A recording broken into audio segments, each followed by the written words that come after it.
Coach will open, get you the mic for questions.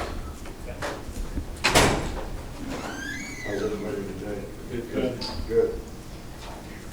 Well, you know, for a first scrimmage, I was certainly pleased with a lot of the effort that we had out there today. I thought the players competed well. Some really good hit, physical. You know, the execution for first scrimmage was probably okay, not where it needs to be. You know, certainly we have a lot of things to work on. The defense is probably was a little bit ahead of the offense, which is not unusual in terms of their ability to execute and do their job. Have a little more experience, which certainly helps, especially early on.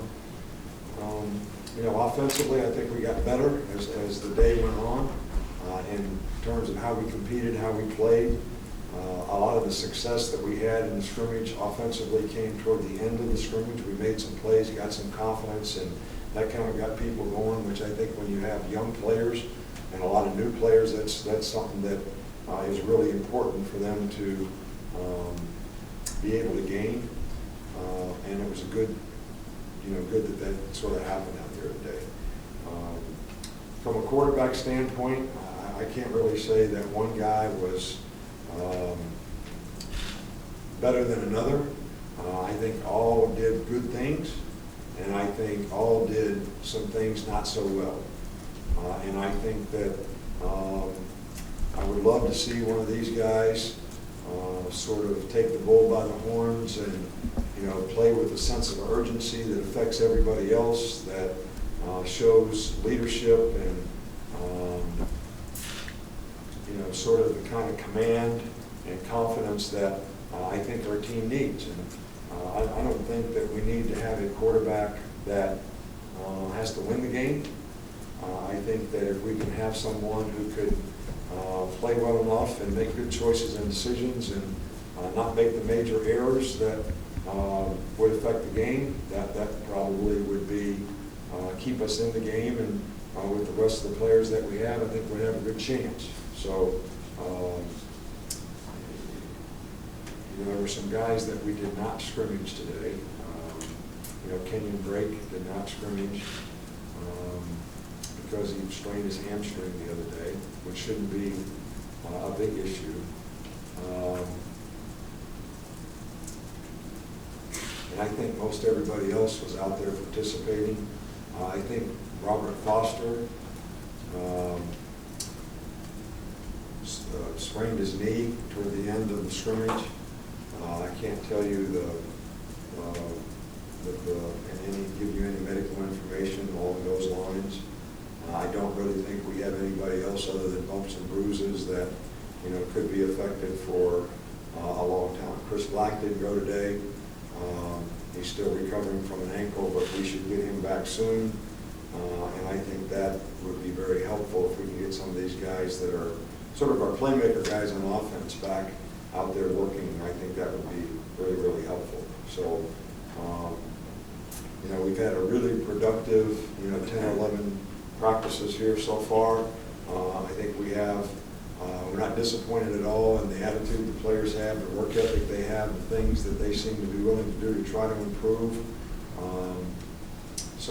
But we're not really satisfied at all with where we are.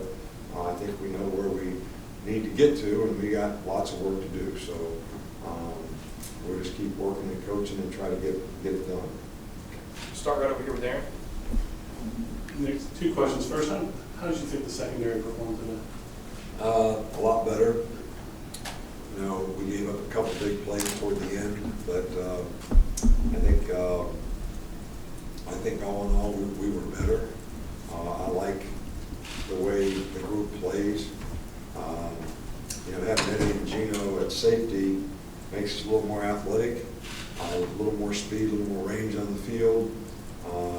You know, Minka has certainly done a really, really good job. Anthony Everett has done a good job. Bradley's done a good job. Cyrus has done a good job.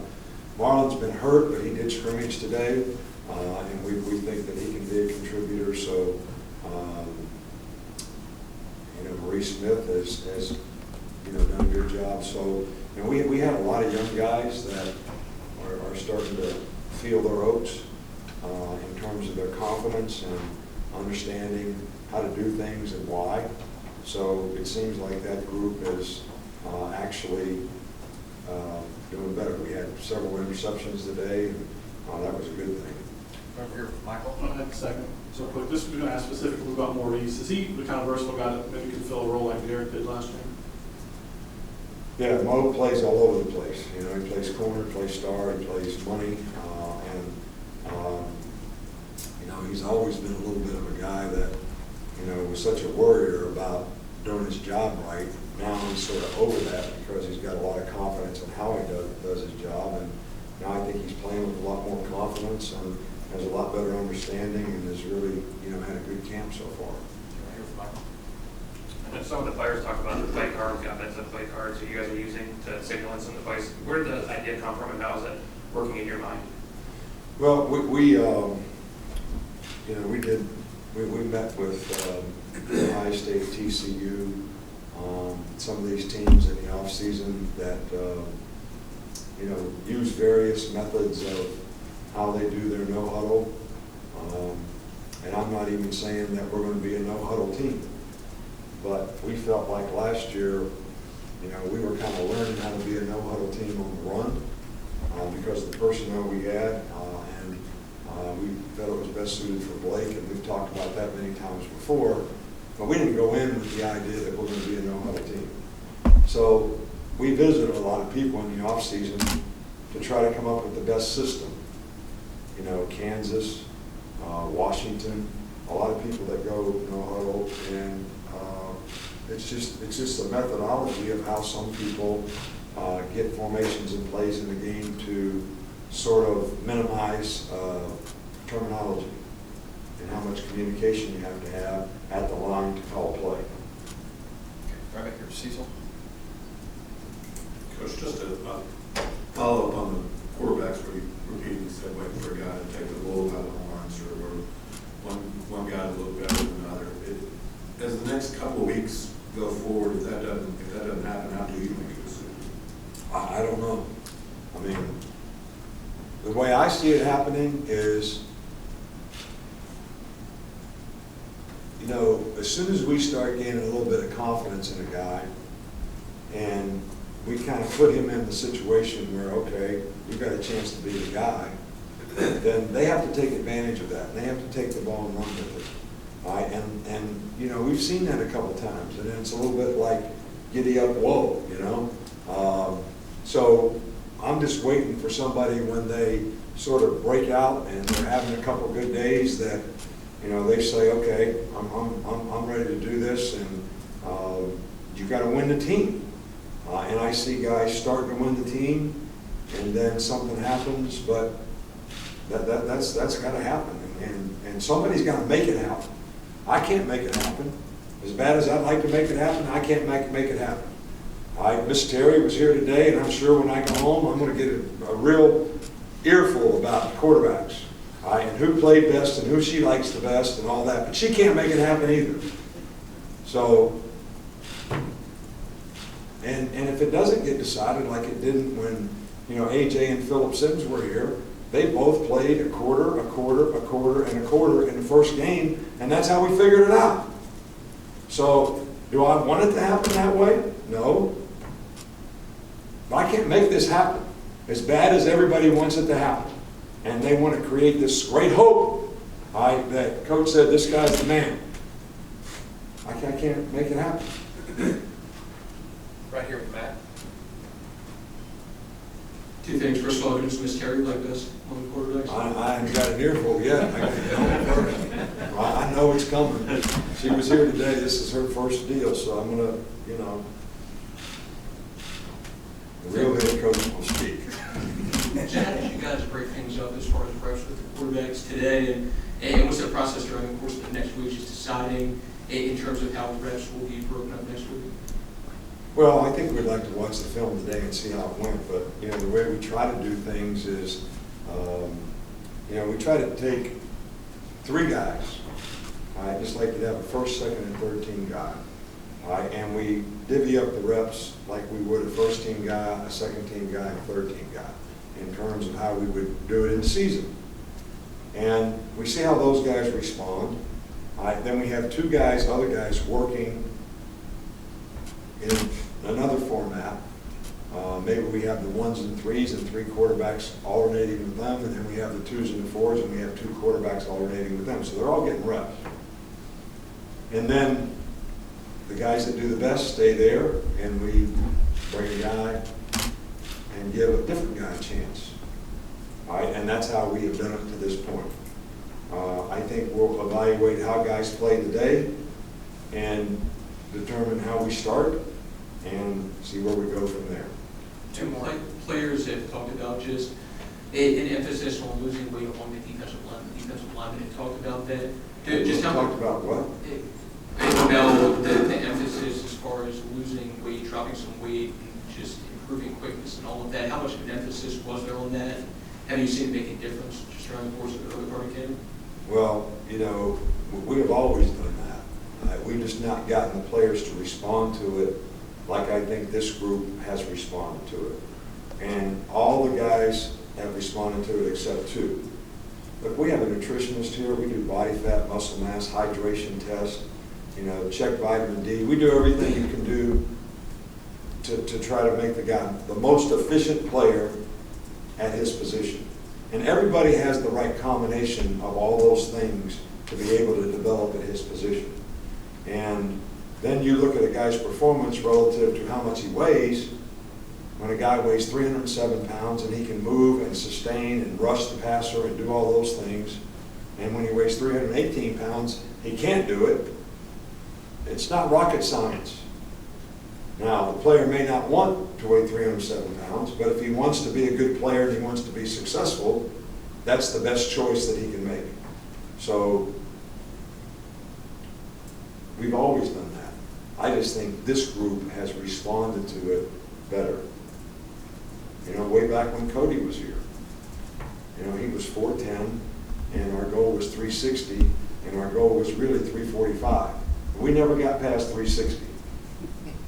We never got past there, but that was that. So we never reached our goal. But he would have been a better player if it had weighed 345. 2 more very quickly, Alex and then Ken. And he was a good player at 360, and we loved him. Coach, you've talked to all fall practice about turnovers, trying to create more. How do you feel the defense did in that aspect today? Well, we've done 2 things with the turnovers. Like when you're practicing against each other, this is kind of the good news, bad news thing. All right, all of our turnover drills that we've been emphasizing, we've been doing against each other because we thought we turned the ball over too much, and especially when it came to fumbling, and we didn't get enough fumbles or interceptions, tips and overthrows, breaking on the ball, finishing plays. So the emphasis has been that we're doing the drills against each other. All right, the DBs are trying to make the receivers cough the ball up. The linebackers are trying to make the running backs cough the ball up. So they're getting better at keeping it, and hopefully we're getting better at taking it away. So if we'd have got more turnovers today, we only accomplished half of that.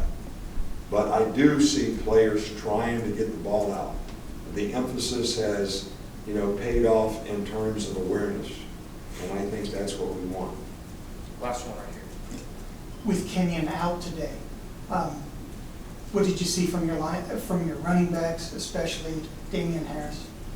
Right, well, you know, I didn't really want to see anything from the running backs, if you want to know the truth about it. You know, we wanted Derrick Henry to carry the ball 6 times. All right, I've seen him carry the ball enough, not to make him go out there and prove himself in a scrimmage that means nothing to no one. All right, Kenyon Drake, if he would have been playing today, I wouldn't want to see much out of him. So Damian Harris, we got to see. He did some good things. I think he learned today what it takes to play college football, which is a good thing, and he had some production. So, you know, Ronnie, same thing. So some of the young guys really got an opportunity, and I think, you know, that's a good thing. But, you know, Derrick Henry did carry the ball some today, and he has done a great job in this camp of Carrying the football and being a hard guy to tackle and finishing plays, and nobody can complain about his work ethic and how he's playing. He's doing a fabulous job, and, Kenyon was doing great too, when he tweaked his hamstring. So, that's something that we do not want to be a chronic problem, so we want to make sure we get that fixed. But I was pleased with the opportunity that some players got today and how they managed it. Thanks, Coach. All right, thank you.